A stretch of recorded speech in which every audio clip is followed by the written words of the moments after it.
Եվրոպական միությունը եւ Ադրբեջանը համաձայնություն են ձեռք բերել ամրապնդել իրենց գործընկերությունը ԵՄ գլոբալ դարպասներ նախաձեռնության եւ վերջերս մեկնարկած միջտարածաշրջանային կապակցվածության օրակարգի շրջանակում։ Ըստ Ադրբեջանում ԵՄ պատվիրակության հաղորդագրության նպատակն է բացահայտել նոր տնտեսական հնարավորություններ եւ խթանել երկարաժամկետ համատեղ բարգավաճումը, համագործակցությունը եւ խաղաղությունը, տրանսպորտի, թվային տեխնոլոգիաների, էներգետիկայի եւ առևտրի կայուն եւ ամուր կապերի միջոցով։ Այս շրջանակում Եվրոպական միությունը եւ Ադրբեջանը վերակառուցման եւ զարգացման Եվրոպական բանկի հետ միասին համաձայնության են եկել Նախիջևանի երկաթուղու նախագծի զարգացման իրագործելիության ուսումնասիրություն սկսելու վերաբերյալ։ Սա ըստ հաղորդագրության կարևոր ներդրում է Ադրբեջանում եւ ավելի լայն տարածաշրջանում շարժունակության եւ տնտեսական հոսքերի բարելավման համար։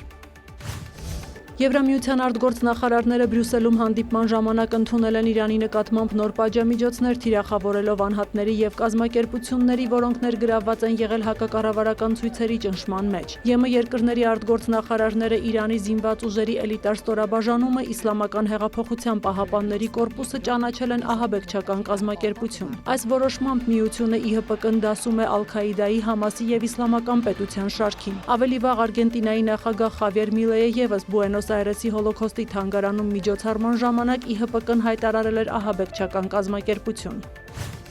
Չինաստանի նախագահ Սի Ցինպինը Պեկինում ընդունել է Մեծ Բրիտանիայի վարչապետ Քիր Սթարմերին։ Սա վերջին 8 տարվա ընթացքում Մեծ Բրիտանիայի վարչապետի առաջին այցն է Չինաստան։ Սթարմերն իր այցն անվանել է պատմական, նշելով, որ Բրիտանիան ձգտում է ավելի սերտ հարաբերություններ կառուցել Չինաստանի հետ։ Սի Ցինպինն էլ հայտարարել է, որ Պեկինը ցանկանում է Լոնդոնի հետ զարգացնել երկարաժամկետ, կայուն եւ համապարփակ ռազմավարական գործընկերություն։ Հանդիպումից հետո արդեն հայտարարվել է մի շարք արդյունքների մասին։ Մեծ Բրիտանիայի քաղաքացիները կարող են Չինաստան այցելել առանց վիզայի, եթե այցը չի գերազանցում 30 օրը։ Կողմերը նաև պայմանավորվել են մաքսատուրքերի նվազեցման մասին։ Իսկ բրիտանական AstraZeneca դեղագործական ընկերությունը հայտարարել է Չինաստանում մինչև 2030 թվականը $15 միլիարդ ներդնելու մասին։ Սթարմերը Չինաստանի վարչապետ Լի Ցյանի հետ ներկա է գտնվել մի շարք համաձայնագրերի ստորագրման արարողությանը։ Փաստաթղթերը վերաբերում են առևտրի, արտահանումների, ծառայությունների, անօրինական միգրացիայի, առողջապահության եւ այլ ոլորտներին։ Միացյալ Նահանգների սահմանած մաքսատուրքերի եւ Վաշինգտոնի անկանխատեսելի քաղաքականության ֆոնին վերջին շաբաթներին Պեկին են այցելել տարբեր ղեկավարներ։ Հունվարին Չինաստանն ընդունել է Կանադայի վարչապետ Մարկ Քարնիին, Ֆինլանդիայի վարչապետ Պետերի Օրպոին եւ Հարավային Կորեայի նախագահ Լի Չժեմյոնին։ Դեկտեմբերին Չինաստան էր այցելել Ֆրանսիայի նախագահ Էմանուել Մակրոնը։ Փետրվարին սպասվում է Գերմանիայի կանցլեր Ֆրիդրիխ Մերցի այցը Պեկին։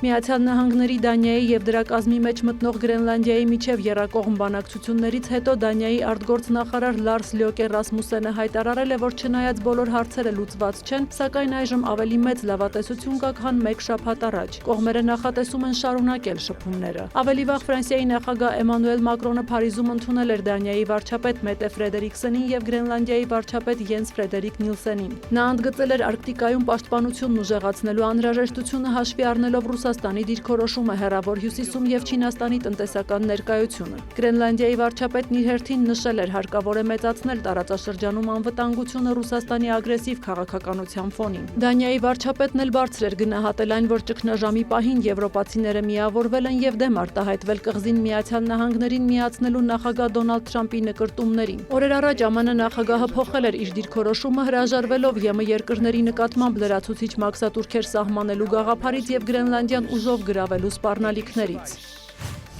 ԱՄՆ պետքարտուղար Մարկո Ռուբիոն հայտարարել է, որ ռուս-ուկրաինական հակամարտության կարգավորման առումով չլուծված է մնում տարածքային հարցը, աշխատանք է տարվում կողմերի դիրքորոշումները մոտեցնելու ուղղությամբ։ Ռուբիոն նաև հայտնել է, որ Աբու Դաբիում բանակցությունների հաջորդ փուլը կանցկացվի Ռուսաստանի եւ Ուկրաինայի միջև երկկողմ ձևաչափով։ Ամերիկյան կողմը կարող է մասնակցել քննարկումներին, սակայն նախագահի հատուկ բանագնացներ Ստիվ Ուիթքոֆը եւ Ջարեդ Քուշները ներկա չեն գտնվի։ Ռուսաստանի նախագահի օգնական Յուրի Ուշակովը սակայն համակարծիք չէ Ռուբիոյի հետ, որ տարածքների հարցը մնում է միակ չլուծված հարցը։ Ես այդպես չեմ կարծում, ասել է նա, չմանրամասնելով, թե ինչ այլ հարցեր կան լուծելու։ Կրեմլի խոսնակն էլ հայտարարել է, որ ռուս-ուկրաինական հակամարտության լուծման շուրջ Աբու Դաբիում փետրվարի 1-ին նախատեսվող բանակցությունները կարող են 1 օրով երկարաձգվել, եթե նման անհրաժեշտություն առաջանա։ Իր հերթին Ֆրանսիայի նախագահ Էմանուել Մակրոնն Ուկրաինայի իր պաշտոնակից Վոլոդիմիր Զելենսկու հետ զրույցում քննարկել է Աբու Դաբիում հունվարի 23-ից 24-ը կայացած ԱՄՆ-Ուկրաինա-Ռուսաստան առաջին եռակողմ